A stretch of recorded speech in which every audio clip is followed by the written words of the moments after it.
Hello, my name's Nathan and I am an enormous Doom fan.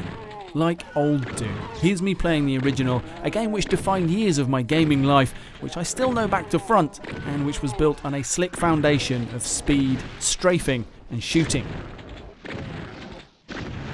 You don't need to be a gaming historian to know that this Doom was enormously influential in the early development of first-person shooters. It had a unique, elusive quality that even its own sequels struggled to recapture. This is why 2016's Doom was such a revelation, especially to original fans like me.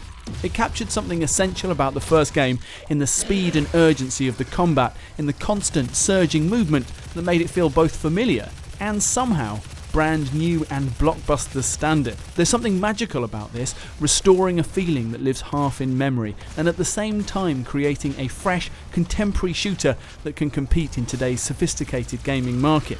It's a process that necessarily requires a huge, almost secret amount of invention. There were things in 2016's Doom that felt familiar but were brand new. And that's what brings me to what I wanted to say about Doom Eternal. Having seen the trailers for Doom Eternal, it looked like more of what Doom 2016 had already served us, fast and outrageous and Doom. But actually playing the game reveals something completely different. Doom Eternal has built on some of the core new features of Doom 2016, doubled down on the mechanics that worked, and in the process has evolved into something rather different and all of its own. There are a few elements at play here. In Doom 2016, showy chainsaw kills would grant drops of ammo from enemies. This was a bigger deal than it sounds. The chainsaw in 2016 Doom was very powerful with scarce ammunition and would chew through almost anything immediately. Rather than just a weapon of last resort, the burst of ammo you'd get from bigger demons transformed it into an excuse to let loose with all your regular guns before taking down the biggest demon in the room and restocking your ammunition. Leaning into this pleasing economy of violence, Doom Eternal allows further resource farming. Glory kills now grant health drops, and shooting enemies while they're on fire thanks to your new flamethrower generates armor drops. This system completely overhauls the player's approach to resources and staying alive.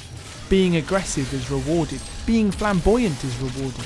Combat, especially in packed arenas, becomes a frantic loop of farming while constantly on the move. The basic feel of fighting is locked into these thrilling loops of risk and reward. As well as the aforementioned chainsaw and flamethrower, that loop also includes the new Blood Punch, a powerful melee attack which is charged up as you pull off glory kills, and the Doomslayer's new dash ability. It's now possible to dash twice in quick succession, out of danger or in for glory kills, and the ability recharges quickly whenever you're on the ground. This not only adds to the interlocking cycle of resource farming and recharging powers, but it combines with the Super Shotgun's grappling meat hook to give Doom Eternal's movement far more range and speed than its predecessor. And I can't stress enough that while in theory these changes might sound like standard "this is a sequel, so here you can do more stuff" style updates, when you're actually playing the game they translate into something else.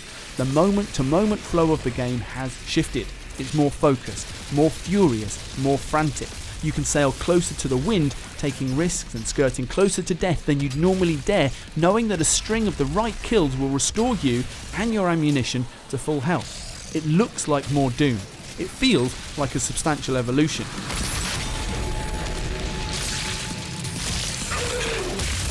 Rounding out the new approach, although it's not so much new really as an intensification of what was already there, are two more things.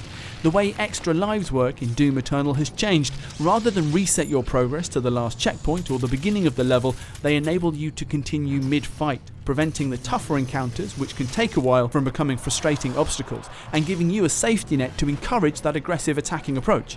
Secondly, there's the demonic corruption meter, which tracks total progress through the level, which is a way of both letting you know there are secret areas you haven't found, a big feature of classic Doom, and again helping you to enjoy the ultra-violence by letting you know when it might be a good time to unleash your big ammo and power-ups. And that's my look at Doom Eternal, a game which offers more than it might initially seem and provides a thoughtful but also intensely action-driven development of the core Doom formula. I am now going to play more Doom.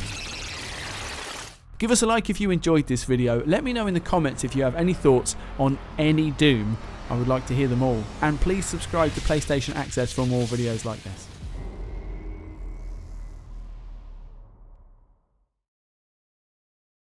For the players.